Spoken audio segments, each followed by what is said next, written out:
Well, Yates, I don't know how to run an ambulance.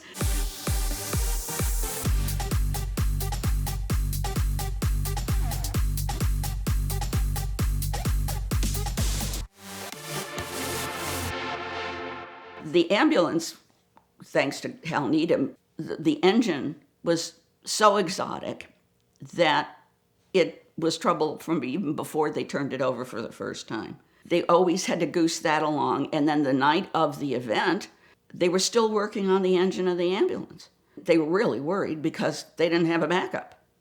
You know, this was what they were their ruse. And of course, Brock wanted to shoot Needham, and that's how the tension was, and it was enough tension there anyway. But Needham came off, we picked him up in Hartford, and he said, a doctor. He found a real doctor in LA, and he was bringing him. And so off the plane comes Hal Needham. He always wore embroidered like jeans with little studs and sparkles. I mean, they were really really show businessy, glitzy, typical Needham. But Needham was every bit a man that you could ever imagine. So he could wear them, and nobody would punch his lights out. So off the plane he comes, and this doctor was 6'4", and he looked for like one of the Colgate Palmolive kids that were on the commercials years ago with the red hair and the kind of, little wholesome guy. And he apparently was a radiologist. And it turns out he was clueless. He didn't know what the hell he was doing there. Hal met him in a bar on Sunset Strip where he met everybody. And he convinced Lyle Royer, that was his name, convinced Lyle that he was going to make him a star. The only thing he had to do was come east and pretend to be a doctor in an ambulance and drive across the country and whatever. And this guy bought it. He was clueless. He came, we went right to see the ambulance and whatever, and we did everything we needed to do there, or could do there. I don't think he said 3 words in this entire evening. He was so confused and startled about what he committed to. And there was a Recaro seat for the doctor. Now, every ambulance should have a Recaro seat, right? That was right next to the gurney for me. There were a group of about 80 cars, I think. Now, I'm not sure that's exactly the number, but it was a large field. And they went off, I don't know if it was every 2 minutes, every 4 minutes, whatever, but they went off pretty rapidly, and it was going to take a long time to get everybody launched. And so we couldn't leave. Not that even if we wanted to leave, we could have left, because the ambulance would start, and then it would stop, and it would, So we were kind of paralyzed with fear, wondering if we were even going to be able to start our own event based on this high-tech stuff. Finally, at the end, we were able to turn it over and, thank God, and that we were on the road, and we didn't find any littered people or cars along the way. So we said, well, so far so good. We haven't got to the George Washington Bridge yet, but okay. And so off we went. Hal was driving, Brock was passenger, I was in the gurney, and Lyle Royer was in the Recaro seat. And he and I were back there together being stupid, like a patient and a doctor, and we never said one word to each other this whole time. But we're off and we're going. Now we're going across the George Washington Bridge. We're okay, we're moving. And all of a sudden, I hear kind of a siren go off, another siren go off, a click, some noise, and they're fussing in the front seat. And I lifted up my head, and just in time for Hal Needham saying to Brock, well, Yates, I don't know how to run an ambulance. He says, I don't know what lanes and what buzzers and whatever. And Brock says, well, if you hadn't wanted the goddamn engine, we would have had time to figure it out. And, so they're bickering, and they're really pissed. And it's so obvious because we're going from one lane to the next lane. Lights are going on, sirens are going on and off. And I'm saying, this is like Looney Tunes. This is crazy. But, we were moving straight ahead, so that was a good thing.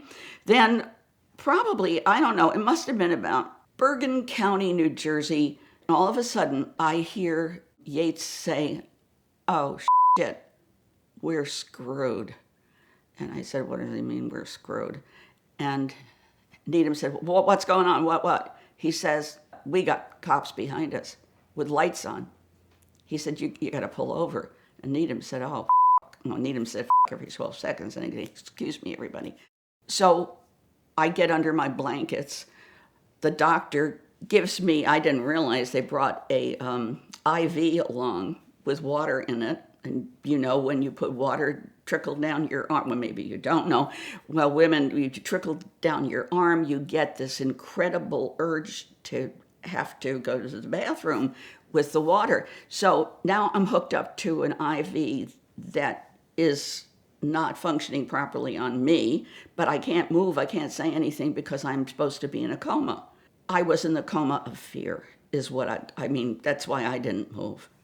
And so I'm out, I've got a mask on, I've got the IV in, I've got my pajama top on, I do have blue jeans on the bottom though, in case you have to run or do something, at least I'd be covered. And Lyle Royer just sitting there like a stone, and we pull over, and the two guys, it becomes like a hollow silence because everybody knows they're screwed.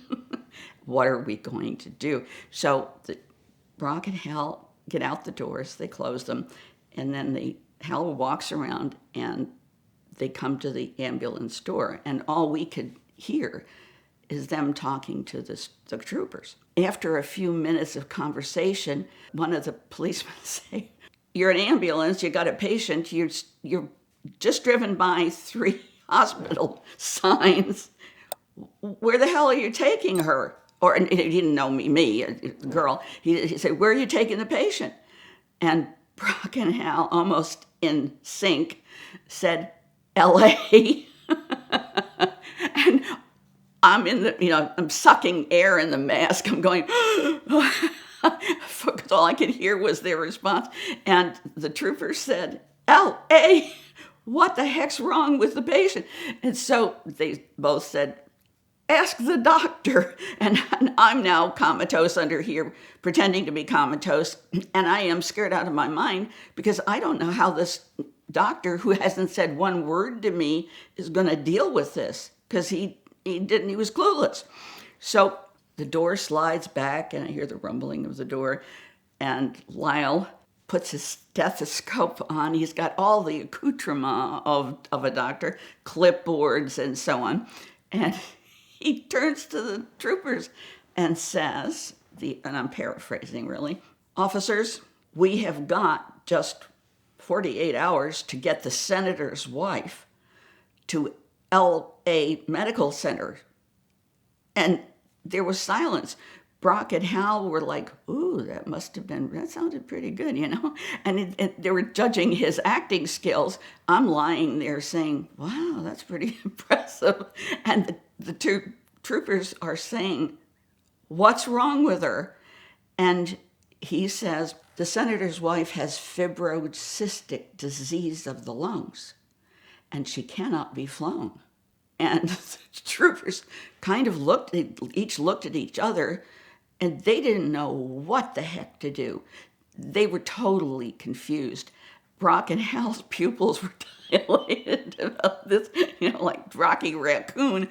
I'm under coma watch, and I'm saying, if they buy this, this is not going to happen. We're going to jail. I can see it. My father's going to read about me in the paper. They finally said, and we puzzled as to why they let us go. And they said, well, you two guys, you better get your act together and figure out what all the lights and stay in the right lane, because you're all over the road. You're never going to make it to California. And that was it.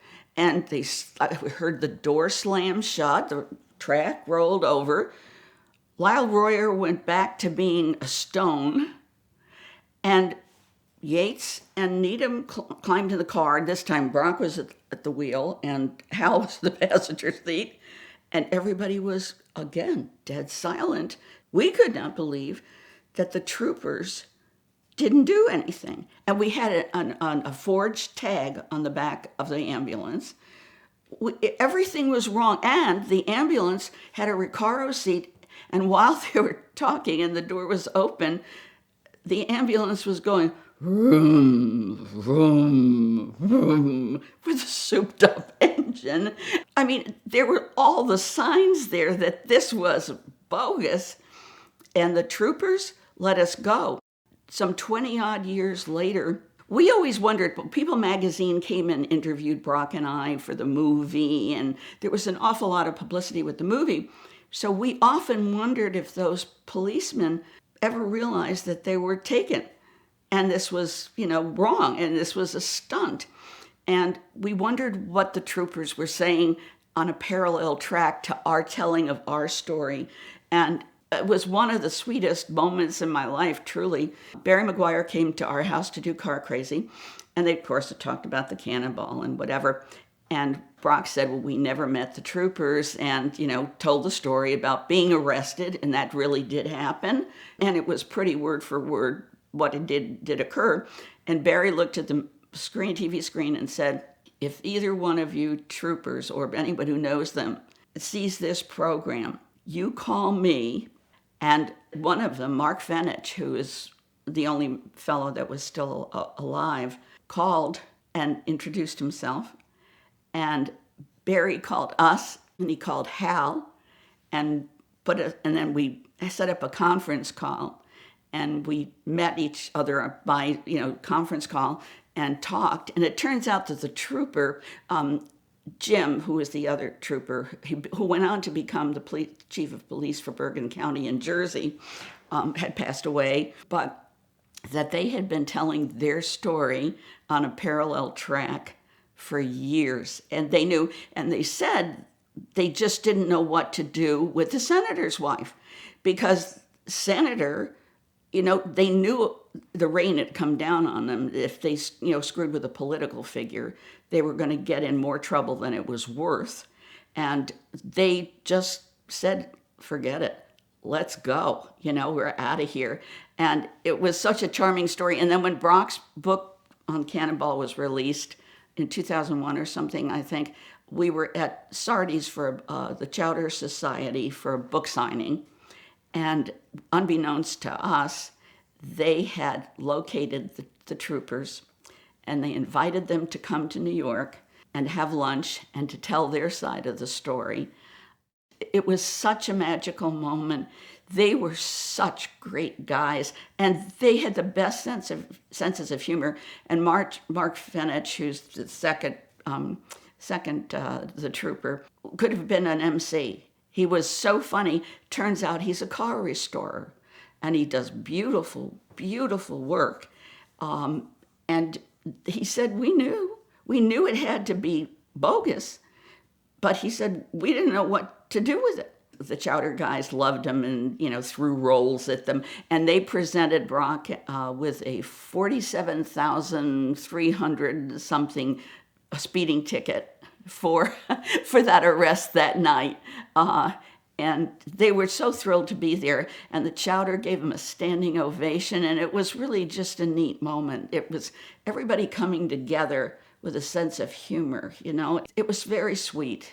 And it meant an awful lot to us.